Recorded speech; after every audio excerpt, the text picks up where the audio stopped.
Hello mga Kaps! Ako nga pala si Eds, dating assistant chef, slash, cashier sa Dubai, at ngayon ay factory worker na sa Taiwan.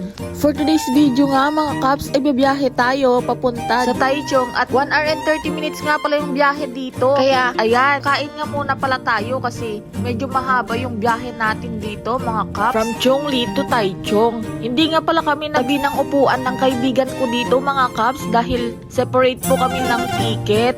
Nasa number 1 siya at dito po ako sa number 4. Pero okay lang yun mga Kaps dahil magkikita din naman kami pagbaba namin. After 1 year nga pala mga Kaps, ay 1 year? Nakarating na nga pala kami dito sa Taichung mga Kaps. So ito nga pala yung pupuntahan namin from train station to Museum of Illusion.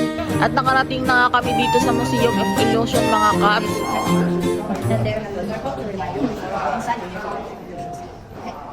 And our inside is not eat and drink. So if you bring something, you can do it. Yes, okay.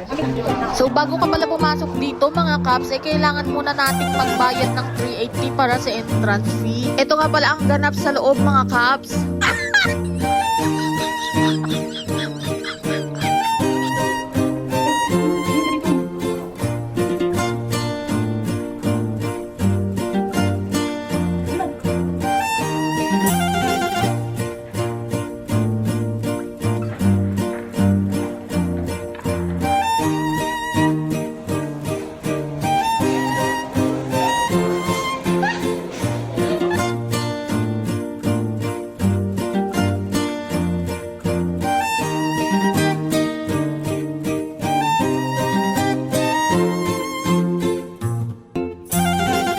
After nga namin mapagod mga Kaps, malamang nagutom na kami mga Kaps. Ayan, at press kami nag-crave ng steak, kaya naman pinagbigyan namin yung sarili namin dito. Nang matapos na nga kami kumain mga Kaps, napag-isipan na din namin dumaan sa may painted animation street. Feeling namin hindi pa din kami pagod. Ayan, samahan niyo muna kami maglaro mga Kaps.